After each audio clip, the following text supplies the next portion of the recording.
फैबाय थानाय बिसायख'थिखौ लानानै जोंहा मोनसे सेन्ट्रेल कमिटिनि माने डिसिसन बायदियै मोनफ्रोमबो जिल्लायाव मोनसे ब्लेसिं रिलि आरो आशीर्बाद रिलि लानाय जादों। थिग बेबायदिनो जा गोदानै सोसनजानाय जाहाथे सनितपुर आरो बिश्वनाथ बे मोननै जिल्लानि सिङाव गासै 60टा गामि सोसनदों।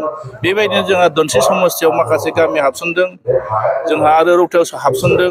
नैबे जोंना बे बातासिपुर बे मोनसे जोंनि माने हरिसिंगा समस्तियाव हाबसनदों। बेबायदियै दिनै जोंहा हरिसिंगा समस्तिनि सिङाव मोनसे मोजां सुबुं गौमा दिनै जानानै थांदों।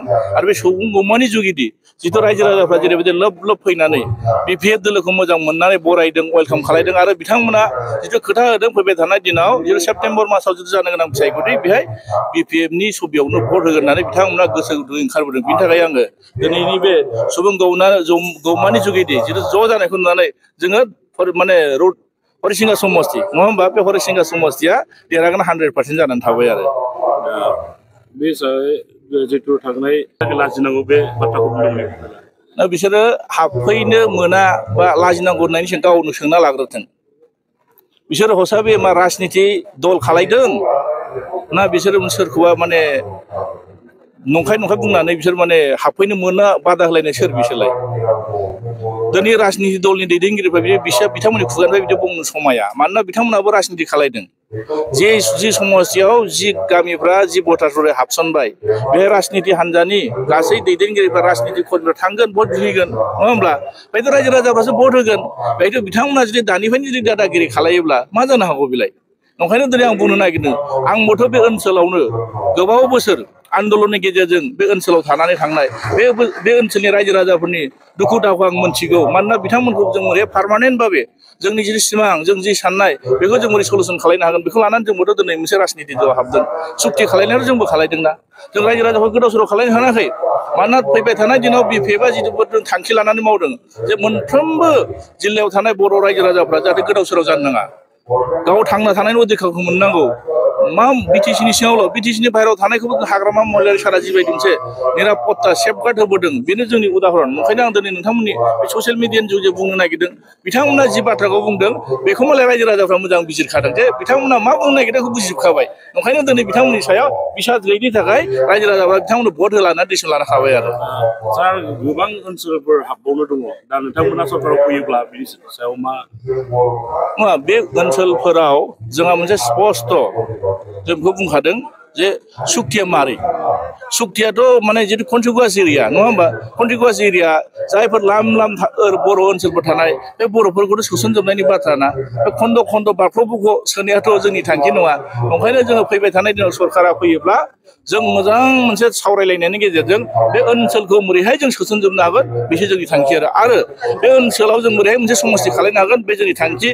बे ओनसोलनि जौगानायनि खामानि मावनो थाखाय मोनसे साब डिभिजन गायसननांगौआ जोंनि थांखि, बिसिडिसि गायसननांगौआ जोंनि थांखि, जाहाथे बिथांमोना जौगानायनि खामानि मावनो हायो। बिथांमोनाबो राजनिति मोनसे बेबस्थाखौ मोजां मोनसे थासारिनि गेजेरजों बिथांमोना राजनिति खालायनो हायो बेसो जोंनि थांखि आरो।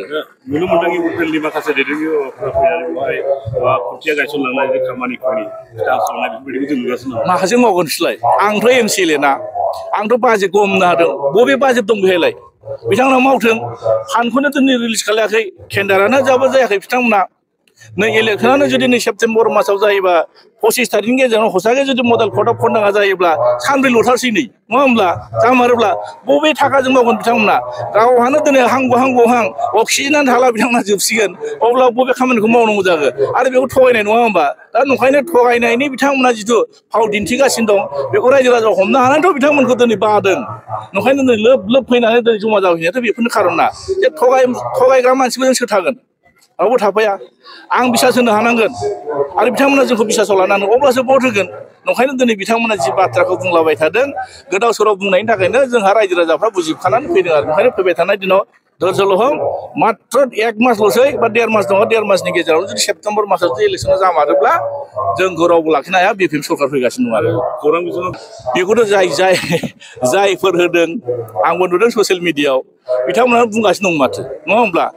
कारापसन गैयै सरकार, दिनै कारापसन खालायदों होननानै बयबो बुंखाबाय थादों। जाख्ल'नाय गैयै सरकारा जाख्ल'दोंबा बेखौथ' मालाय जाय जाख्ल' जाग्रा आरो जाय जाग्रा बिथांमोनाव सोंनांसिगोन आरो।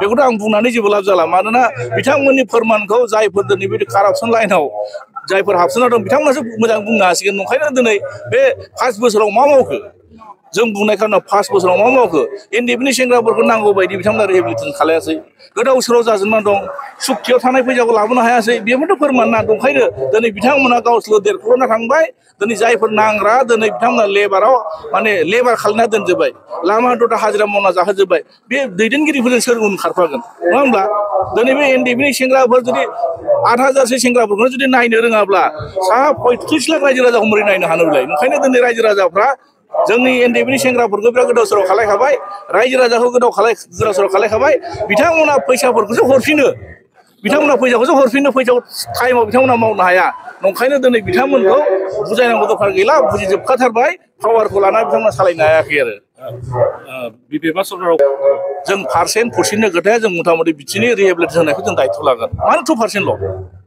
जोंनाव बिटिसिआव जि केम'टा होदों जे पावार होदों बेखौनो जों गासिबो हानायसिमबो बिथांमोननो जिथु नांगौ बेखिनिखौ जों दायथ' लागोन नङा होमबा % होनानै बिथांमोना % होनानै मानो बिथांमोनखौ साइड खालामना दोननो नागिरदों फालाय बिथांमोनाथ' बिनिनो फिसा बिदिनो बिदा फंबाय बिथांमोनानो भट होदों दा बिथांमोनखौ बोरैहाय थांना थानायनि थाखाय लामा दिन्थिनो हायो बिसोर जोंनि थांखि मात्र एनडिएफनि सेंग्राखौथ' जों स्पेसियेलि केयार लाखागोनानोसै आरो लाइमोनफोरखौ जों बोरैहाय जौगाहोनो हागोन बिनि थाखाय जोङो एनडिएफनि सेंग्राफोरखौ नङा बिटिसिनि साफ्रोमबो लाइमोनफोरखौ बोरै जौगाहोनो हागोन बिनि थाखाय जोंहा स्पेसियेलि बोसोराव 100 कोटि बाजेट जों हमना दोनखादों आरो बेनो जोंनि थांखि मिथिबाय थेंक इउ